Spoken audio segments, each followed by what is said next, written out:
Welcome to my channel.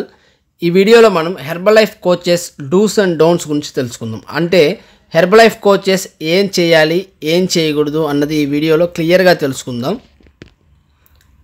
So first of all educate on nutrition. So మీ క్లయింట్స్ని మీరు nutrition వైజ్గా first of all educate చేయాల్సి ఉంటుంది. అంటే బ్యాలెన్స్డ్ న్యూట్రిషన్ అంటే ఏంటి, వీటి గురించి క్లియర్గా ఎక్స్ప్లెయిన్ చేయాల్సి ఉంటుంది. అలాగే మన ప్రోడక్ట్స్ గురించే కాకుండా నార్మల్గా వాళ్ళు తీసుకునే ఫుడ్లో కూడా సో ఫుడ్లో ఉన్న న్యూట్రిషన్ గురించి కానివ్వండి, ఏ టైంలో ఏ ఫుడ్ తీసుకోవాలి, ఫ్రూట్స్ ఎందుకు తీసుకోవాలి, ఓకేనా, వాటర్ ఎలా తీసుకోవాలి, సో ఇవన్నీ మనం వాళ్ళకి నేర్పించాల్సి ఉంటుంది. అండ్ పర్సనలైజ్డ్ గైడెన్స్ విషయానికి వస్తే ఒక్కొక్క శరీర తత్వాన్ని బట్టి ఒక్కొక్కరికి ఒక్కొక్క లాంటి ప్రోడక్ట్స్ మనం సజెస్ట్ చేయాల్సి ఉంటుంది. సో ప్రోడక్ట్స్ తీసుకున్న క్వాంటిటీని ఇంక్రీజ్ చేయడమా, డిక్రీజ్ చేయడమా, ఇలా చేయాల్సి ఉంటుంది. అలానే వాళ్ళు లేడీసా జెంట్సా వాళ్ళ వెయిట్ని బట్టి, వాళ్ళ హైట్ని బట్టి, అంటే వాళ్ళ బిఎంఐని బేస్ చేసుకొని క్లియర్గా వాళ్ళకి ఒక మంచి ప్రోగ్రామ్ అనేది డిజైన్ చేయాల్సి ఉంటుంది. సో వాళ్ళ గోల్స్ని బేస్ చేసుకొని, for example wait Laasa, wait గెయినా, లేదా ఓన్లీ ఫ్యాట్ లాస్ అవ్వాలనుకుంటున్నారా, లేదా ఒక హెల్దీ బ్రేక్ఫాస్ట్ తీసుకోవాలనుకుంటున్నారా, సో దీన్ని బేస్ చేసుకొని వాళ్ళకి ఒక మంచి గైడెన్స్ అన్నది ఇవ్వాల్సి ఉంటుంది.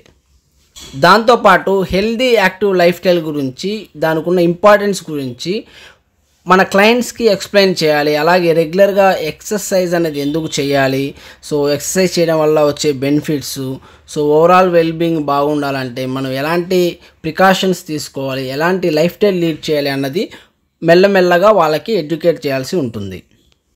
అండ్ ఏదైతే హెర్బలైఫ్ న్యూట్రిషన్ కంపెనీ నుంచి వచ్చే అప్డేట్స్ ఉంటాయో అవన్నీ వెంటనే కస్టమర్స్కి రీచ్ అయ్యేలాగా మనం చూడాలి. అలానే మన ఇండస్ట్రీ డెవలప్మెంట్ గురించి కానివ్వండి, ఎనీ అప్డేట్ వచ్చిన వెంటనే అది క్లయింట్స్కి షేర్ చేయాలి. వాట్సాప్లో కానివ్వండి, పర్సనల్గా కానివ్వండి. ఫర్ ఎగ్జాంపుల్ ఏదైనా కొత్త ప్రోడక్ట్ వచ్చిందనుకోండి, సో దాని ఇంపార్టెన్స్ కూడా వాళ్ళకి తెలియజేయాలి. అండ్ ఓపెన్ కమ్యూనికేషన్, అంటే చాలామందికి ఎక్కువ ఓపిక ఉండదు, వాళ్ళ క్లయింట్స్ చెప్పేది వినరు, వీళ్ళు ఎక్కువ మాట్లాడుతూ ఉంటారు. అలా కాకుండా ఫస్ట్ ఆఫ్ ఆల్ క్లయింట్ చెప్పేది పూర్తిగా వినాలి, వాళ్ళ రిక్వైర్మెంట్ ఏంటో తెలుసుకోవాలి, వాళ్ళని ఎక్కువ మాట్లాడనివ్వాలి. వాళ్ళని ఎక్కువగా మాట్లాడనిస్తే సో వాళ్ళ రిక్వైర్మెంట్స్ ఏంటి అన్నది అర్థమవుతుంది. సో దాని ద్వారా మనం వాళ్ళని ఎంకరేజ్ చేయొచ్చు. అలానే వాళ్ళకి ఏవైతే వాళ్ళ క్వశ్చన్స్ ఉన్నాయో ఓపెన్గా వాళ్ళు మనతో షేర్ చేసుకునేలాగా చూసుకోవాలి. సో ఎక్కువ క్వశ్చన్స్ వాళ్ళు అడిగితే ఎక్కువ రిజల్ట్ వాళ్ళు తీసుకుంటారు. అండ్ మనం ఎప్పుడు కూడా రియలిస్టిక్ ఎక్స్పెక్టేషన్స్ వాళ్ళకి ఇవ్వాలి. అంటే ప్రోడక్ట్ విషయంలో కానివ్వండి ట్రాన్స్పరెంట్గా ఉండాలి. లేనివి ఉన్నట్లు, ఉన్నవి లేనట్లు చెప్పాల్సిన అవసరం లేదు, ఓకేనా. ప్రోడక్ట్లో ఏది ఉందో అదే మాట్లాడాలి. సో ట్రాన్స్పరెన్సీ అన్నది మెయింటైన్ చేయాలి, రియలిస్టిక్గా మాట్లాడాలి. అంటే ఫర్ ఎగ్జాంపుల్ వాళ్ళు నేను నెలకి ఒక 15 కేజీలు తగ్గాలి అంటే ఇది ఇంపాసిబుల్ అండి, ఇట్లా అవ్వదు అని చెప్పగలగాలి, ఓకేనా. Next customer support. సో కస్టమర్కి ఒక మంచి సపోర్ట్ అన్నది ఒక వెల్నెస్ కోచ్ అందించాల్సి ఉంటుంది. సో ఎప్పుడు కూడా కస్టమర్స్తో మంచి హెల్దీ రిలేషన్ అన్నది మెయింటైన్ చేయాలి, ఓకేనా. సో ఎప్పుడు వాళ్ళని ఎంకరేజ్ చేస్తూ ఒక పాజిటివ్ యాటిట్యూడ్తో ఉండాలి. అంటే ఎప్పుడు వాళ్ళని మోటివేట్ చేస్తూ ఉండాలి. వాళ్ళు నార్మల్గా వాళ్ళు తీసుకున్న గోల్స్ ఉంటాయి, వెయిట్ లాస్ కానివ్వండి, వెయిట్ గెయిన్ కానివ్వండి, హెల్త్ గోల్స్ కానివ్వండి, ఒక్కోసారి వాళ్ళు డిసప్పాయింట్ అవుతుంటారు. అలాంటప్పుడు వాళ్ళని వెంటనే మోటివేట్ చేస్తూ వాళ్ళకు ఒక మంచి ఇన్స్పిరేషన్గా ఉండాలి. ప్రొఫెషనలిజం. సో ప్రొఫెషనలిజం అంటే మనం ఒక 90 దేశాలకు పైగా ఉన్న కంపెనీలో ఒక మంచి వెల్నెస్ కోచ్ అనే పొజిషన్లో ఉన్నాం కాబట్టి మనం కొన్ని ఎథిక్స్ అనేవి మెయింటైన్ చేయాల్సి ఉంటుంది. ఎప్పుడు కూడా ఎవరికి ఓవర్ ప్రామిస్ అండర్ డెలివరీ చేయకూడదు.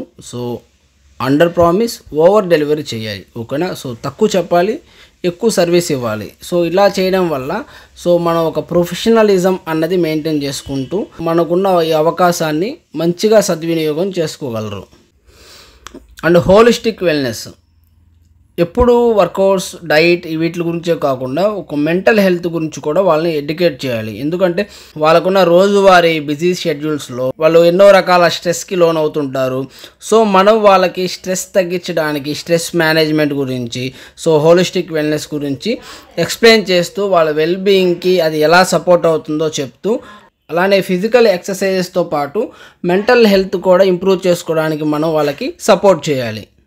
ఇక డోంట్స్ విషయానికి వస్తే అన్రియలిస్టిక్ ప్రామిసెస్ అన్నవి చేయకూడదు. ఓన్లీ హెర్బల్ లైఫ్ ప్రోడక్ట్సే మీకు సపోర్ట్ అవుతాయి, ఇంకా మీరు ఎలాంటి ఫుడ్ తిన్నా ఏం కాదు, పొద్దున్న షేక్ తాగి మధ్యాహ్నం మీరు ఏదన్నా తినేయవచ్చు, ఎలా అన్నా ఉండొచ్చు, ఎక్సర్సైజ్ చేయాల్సిన అవసరం లేదు, ఇట్లాగా అన్రియలిస్టిక్ ప్రామిసెస్ అన్నవి చేయకూడదు. సో హెర్బల్ లైఫ్ న్యూట్రిషన్ అన్నది ఒక మంచి న్యూట్రిషన్ కంపెనీ. సో వాళ్ళకి కావాల్సిన న్యూట్రిషన్ నీడ్స్ కోసం దీన్ని తీసుకుంటూ వెయిట్ లాస్ అయ్యే ఒక మంచి ప్రోగ్రామ్ అని మాత్రమే చెప్పాలి. దీంతో పాటు లైఫ్ స్టైల్ కూడా చాలా వరకు ఇంపాక్ట్ చూపిస్తుంది అని వాళ్ళకి క్లియర్గా అర్థమయ్యేలాగా చెప్పాలి. తర్వాత ప్రెషర్ సేల్స్ టాక్టిక్స్ అనేవి యూజ్ చేయకూడదు. అంటే ప్రెషర్ పెట్టి కస్టమర్ని మీరు ఇవి పర్చేస్ చేయాల్సిందే, ఖచ్చితంగా ఇవన్నీ మీరు వాడాల్సినవే అని చెప్పేసి వాళ్ళ అవసరానికి మించి ఎక్కువ ప్రోడక్ట్స్ వాళ్ళతో కొనిపించడం, ఇలాంటివి చేయకూడదు. వాళ్ళు ఎంతవరకు అఫోర్డ్ చేయగలరో అంతవరకే వాళ్ళకి ప్రోగ్రామ్ అనేది డిజైన్ చేసి ఇవ్వాలి. తర్వాత మెడికల్ క్లెయిమ్స్. సో చాలామంది చెప్తుంటారు ఈ ప్రోడక్ట్ వాడితే షుగర్ తగ్గిపోతుంది, బీపీ తగ్గిపోతుంది, థైరాయిడ్ తగ్గిపోతుంది, సో రకరకాలుగా చెప్తుంటారు. బట్ ఇలా చెప్పకూడదు, ఎందుకంటే మనది ఒక nutrition company, it's not a medicine.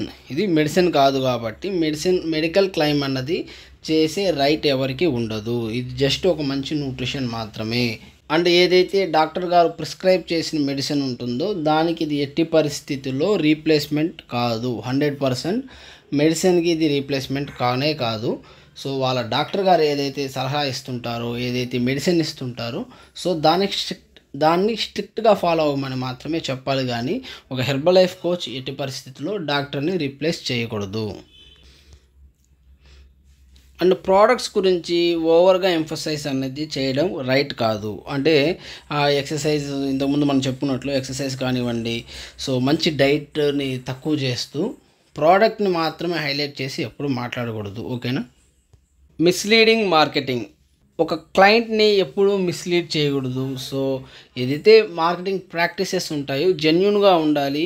So దేన్ని తక్కువ చేయడము, దేన్ని ఎక్కువగా చెప్పడం అన్నది లేకుండా సో స్ట్రిక్ట్గా ఎథిక్స్ అనేవి ఫాలో అవ్వాల్సి ఉంటుంది.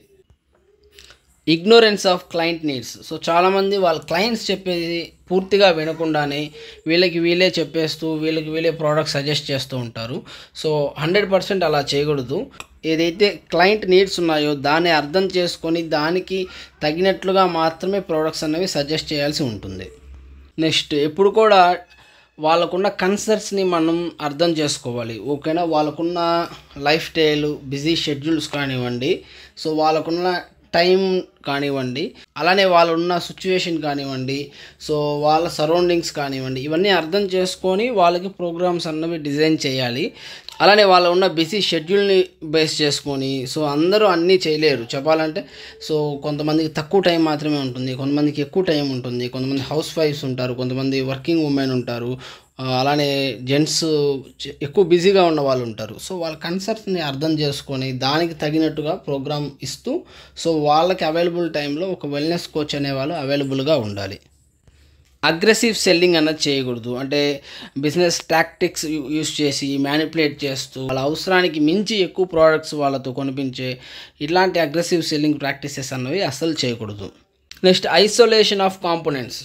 అంటే ఎప్పుడు కూడా హెర్బల్ లైఫ్ అన్నది ఒక మంచి హెల్దీ లైఫ్ స్టైల్ కిందకే వస్తుంది. కానీ సో అవన్నీ ఒకవైపు, ఇదొక్కటే ఒకవైపు, ఇదొక్కటి తీసుకుంటే చాలు అన్నీ వచ్చేస్తాయి, ఇలాంటి ఫాల్స్ స్టేట్మెంట్స్ ఎప్పుడు చెప్పకూడదు. వాళ్ళకి హెల్దీ ఈటింగ్ గురించి, ఎక్సర్సైజ్ గురించి, స్లీప్ ఇంపార్టెన్స్ గురించి, పాజిటివ్ థింకింగ్ గురించి, సో వీటి గురించి ఎడ్యుకేట్ చేస్తూ వాళ్ళకి ఒక మంచి రిజల్ట్ రావడానికి వెల్నెస్ కోచ్ అనేవాళ్ళు హెల్ప్ చేయాలి.